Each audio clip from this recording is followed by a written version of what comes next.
Hi hello friends, welcome to my channel. ఈరోజు నేనైతే తెల్లపిండి curry చేసి చూపిస్తాను ఫ్రెండ్స్.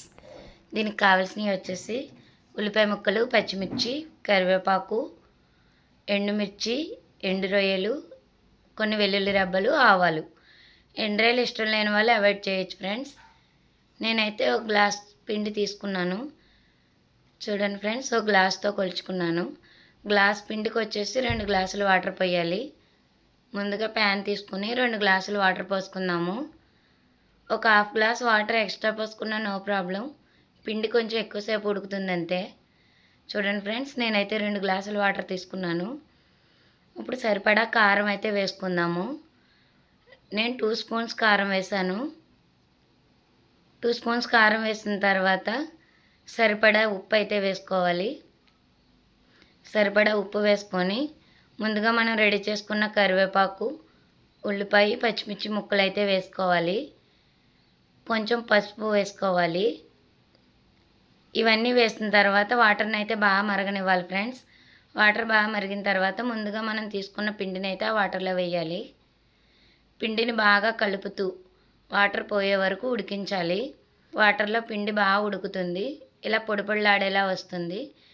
పిండి ఇలా పొడిపొడిలాడే వరకు ఉడికించుకున్న తర్వాత ముందుగా మనం రెడీ చేసుకున్న ఎండు రొయ్యలు వేపుకోవాలి ఆయిల్లో.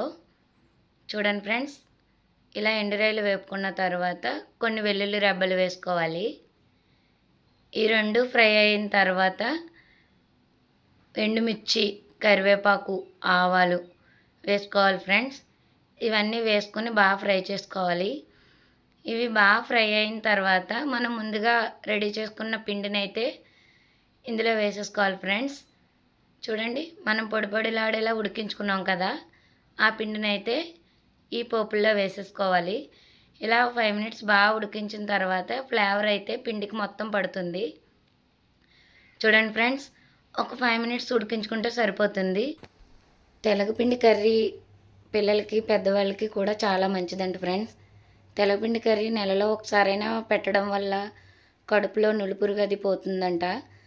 అలాగే ఆషాఢ మాసంలో కూడా ఒక్కసారైనా తెలగపిండి వండుకోవాలంట ఫ్రెండ్స్. చాలామంది మునగాకు అది వేసి వండుకుంటారు. అది ఇష్టం లేని వాళ్ళు ఇలా ఎండు రొయ్యలు వేసి వండుకోవచ్చు.